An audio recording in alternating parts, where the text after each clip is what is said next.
Hey, greetings, everybody. I'm Larry Williams, the director of CARMA, the Consortium for the Advancement of Research Methods and Analysis in the Rawls College of Business at Texas Tech University.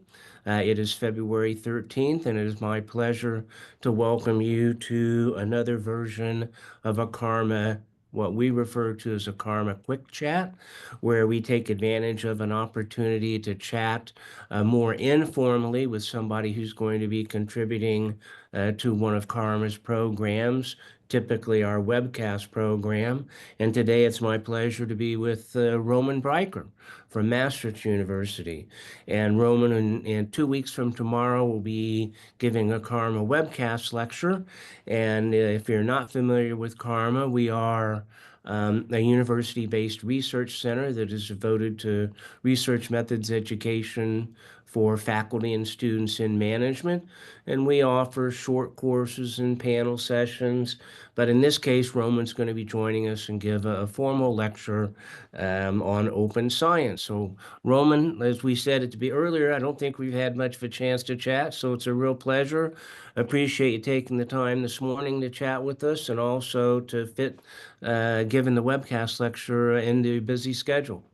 So I like kind of Uh, finding out how Larry, people, thanks for having me. Nice to yeah, meet you, Larry. yeah. So I kind of like starting out by learning about how people got involved in the profession. So, what was it that led you to get a PhD and to become a professor? Yeah, Larry, that's to be very honest, a PhD was never really on my radar, right? So I mean, I'm a child of immigrants to Germany, so the PhD was not really, they looked more for the classic professions, doctor, physician, lawyer, and so forth. So I did psychology, which I guess was fine. Um, and at the time when I did my master's, my supervisor they said, okay, Roman, it is very clear to me that that's not the end. That's the beginning. You need to pursue a PhD. It's clear from how much passion and how much interest you put into the scientific work that you need to do a PhD. And I hadn't really considered that. But my then girlfriend, now wife, also did start doing a PhD, and I figured, maybe that's a good way to, get a nice position in industry later on. So let's do a PhD. And in Germany, it's a bit different than the US, right? So you're an employee of the university, so you actually get quite a decent pay. At least I did.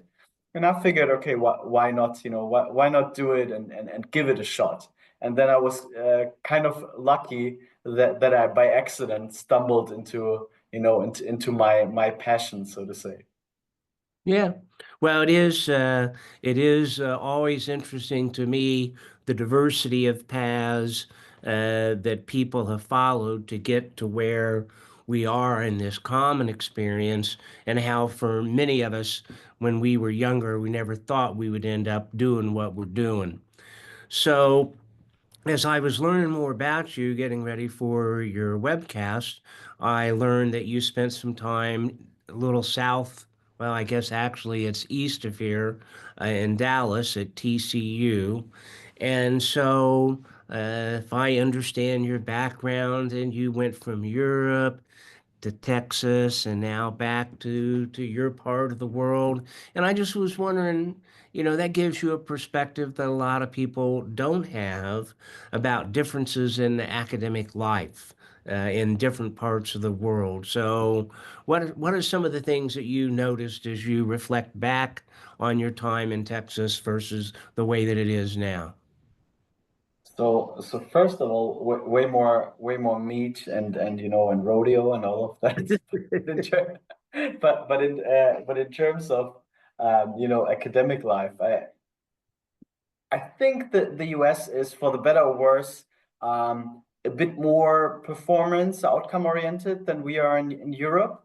And what I mean by that, I think, I mean, I can speak most for TCU and, AOM experiences and all of that. I think what you folks in the US do really well is say, okay, this is what we need to do, to publish in these top journals. These are the top journals.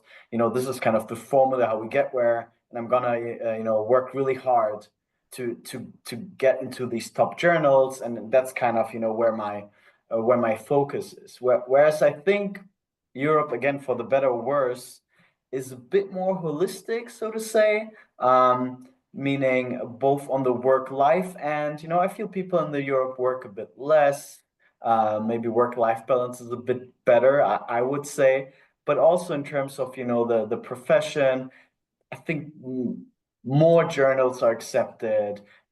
Funding is really important. Whereas, in private university, where they're like, that they have money. Whereas in Europe, it's really important criteria that you continuously bring in money from funders. Yeah. So I think that's a big difference. But in the end, I think probably more, that there's less that divides us than, that unites. I think that the passion, curiosity, and so forth is not so different. Yeah. Well, I think, maybe in I would say too, in the US, uh, business schools have a little bit narrower focus than what exists in other academic units that I've been involved with. Let's just say for better and for worse. Yeah. So, well, in addition to noticing that you spent time in Texas, I noticed that you have an ongoing interest in AI and robotics, and kind of seems like, if I understand the timing, that you were sort of out ahead of the curve on that. And so now that we see this explosion of interest, you must have an interesting vantage point, having been somebody that's watched it for a few years. And so, what's your take on it all, right? What's the good and what's the bad? And is Mm. for people that are interested from the methods point of view, is AI going to be a good thing or a bad thing, or is it going to depend? And what does it depend on? Yeah, that's an excellent question. I think Larry, why I also got excited, and that's part of my answer is that I don't know and we don't know, and that's why I think it's such an exciting field because I think it's really new and it's really different from everything we have seen before, also from other technologies. So my point here is a bit, I think there are pros and cons, right? So I think the evidence is quite clear that productivity and performance goes up, right? So people who use AI, people who understand AI, they will benefit. They will produce higher quality work in shorter amount of time, and there's just on the individual level, I think there's just a lot of a bonus. We'll just get more done. It will be easier. A lot of challenges that we countered, I think they are gone or will be gone, from translation to summaries to, just Excel files or stuff that was, difficult to do and took maybe hours can be now done in minutes. So on the pro side. On the con side, I think a big, and we're starting to see some results into that is I think the interpersonal side. I think the more we move into the I field, the maybe the less we chat with colleagues, the less we are dependent on others to talk to them, exchange ideas, because we have this, this omnipotent tool at our hands the whole time. And I think, and that's, I mean, there's some evidence, but it's mixed in terms of research methods. You have to train yourself, right? I mean, maybe you have to say me, but if I haven't touched data for some time, if I haven't used R for some time, you have to get back and you have to get familiar with that. And I just think, putting something into ChatGPT or even these new deep research tools, saying, "Hey, do it for me. This is what I want you to do."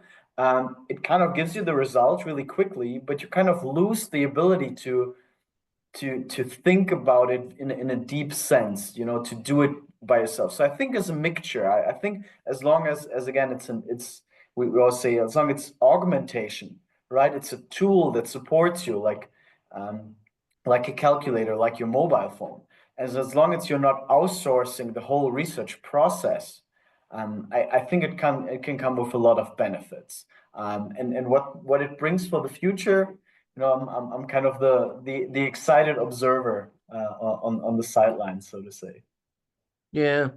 Well, um, I think there are some who would look at how easy it has become to do fancy, sophisticated things through the development of software, right? I mean, all software packages have become so user friendly, and the the people who are concerned, I think, are those that say, there's not necessarily a lot of evidence that that has led to better data analysis. And I think you're right. At the end of the day, you still have to, it is the researcher that's using this information and making these judgments. And I think the the researcher's desire to pass it on to something else to make it easier for them has to be matched by a desire to make sure that everything is done right. And and maybe it is a generational thing. The older you get, the more kind of skeptical you are. But let me ask a follow-up question, if I may. Sure. This relates to the policies and practices that journals are following as they deal with this. So, do you think that our journals are doing a good job of developing policies that reflect the changing availability of these types of technology?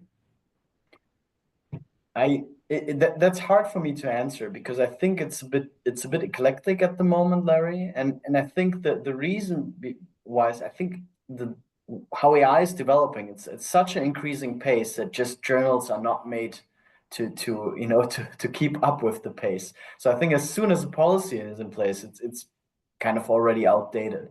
Um, and I think we'll just have to live with that. I mean, right now we are at the stage where it's mostly about acknowledgement, saying where you use the AI and how you used it, and that, for example, in Elsevier journals, it's not allowed. I mean, it shouldn't be a co-author or a tool that wrote something completely independently. Hmm. Um, but it's just hard to keep up. All the AI detection software is basically useless because it produces a lot of false positives, sometimes also false negatives. So it's really hard. I don't think our journals are. I mean, we're not computer scientists, right? So I think it's hard for us to keep up. And I would again rather emphasize, basically going back to your point, putting the researcher in place of taking responsibility. Maybe that's our transition or segue to our topic. The researcher should be responsibility for the rigor, the transparency, the quality of the output at the end, and how he or she arrived. As long as they are truthful, I think it doesn't matter if you used AI a lot or didn't use it at all, as long as you can, are sure that what is on paper is the truth, and you checked it and you understand it and you can explain it and replicate it and all so forth. I think you're in a safe place. Everything else is just, I think, too conservative to try to keep up with something that's faster than you. Yeah, yeah. Well, another kind of current topic that you've been heavily involved in is open science, meta science. So tell us about your interest in that and what triggered it and how that interest manifests itself in your work these days. Yeah. So the kind of the really starting story was that my first paper that I ever published was a piece that later got published in Personal Psychology. And as always, reviewers, right, tear it apart and hit everything, and I had to redo everything. So while I was redoing the analysis and adding some controls and redoing some stuff that the reviewers requested, I realized that I made an error in the syntax. And that was already once we received the R&R. And perhaps you can imagine how afraid and shocked I was, because I was fearing that I might lose this paper and the R&R because I made a mistake. And luckily, that did not happen. The results turned out to be better than I thought before. But that was kind of a shock moment when I realized, okay, I have the same hypothesis, same theory, same data, same analysis, basically, but the results change, and that might lead to, oh, your paper is super interesting, to, oh, nobody cares, just, Yeah. just to retract this. And that was a moment where we're like, okay, why is everything significant? Why are all the results so clean and counterintuitive and nice as they are? And roughly around that time, I listened to a talk to Anna Scheel, who works a lot with Daniel Lakens, who many people in the research methods community know, talking about all of this thing of meta science, registered reports, power analysis, false positives, and the whole discussion with Daryl Bam and all of that, producing shady findings. And I, for me, it was like this aha moment of like, okay, there's something really bad going on, and I don't want to continue doing research that way. I really want to shift and do research in a way that I myself feel comfortable with, but that I also feel everybody can produce more policy relevant, more rigorous, more transparent research. Because in the end, we are all in for that, right? We are not here for the publication in Academy of Management journal. Nobody can tell me that they went into academia to publish in some form of journal. We all went here to really discover the truth and to help people, maybe, for these reasons. So I hope that open science can bring me and bring all of us a bit closer to that maybe initial goal. Yeah, yeah. Well, as I mentioned at the beginning, we're chatting with you today because of your involvement in our Karma webcast program. That'll be February 28th. We have two webcast lectures those days. We have that day. We have Arthur's Collins later on as the second one, talking about multicollinearity. But we get you an early start U.S. time. 9 a.m. Eastern time so that it's available middle of the afternoon in your part of the world. And so we're very much looking forward to your webcast lecture. Can you give us a preview of what you're going to be talking about?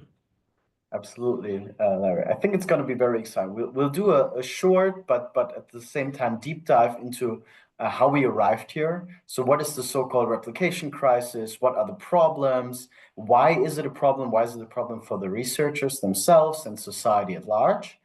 And then I showcase how and why open science can be a segue to help with that. How can we use open science to really do more transparent, more rigorous, but in the end, just better research that is just, higher quality and also will be cited more and viewed more and all of that. And to kind of move then from this maybe broader meta level, we'll then do a deep dive into pre-registration. So we'll look at OSF and aspredicted.org and see, how can I navigate maybe my first pre-registration? What should I consider? What are do's and don'ts? But really on a light level so that everybody after this, after the webcast can just start immediately and dive into their first pre-registration, or maybe improve their pre-registrations if they have done already some. Okay. Well, we will very much look forward to that, as evidenced by today. You've been on the cutting edge of a lot of the important issues facing the research methods community, and we'll very much look forward to drawing upon your expertise on that. February 28th, Roman Brikers. We'll look forward to seeing you then. Thank you. Thank you, Larry.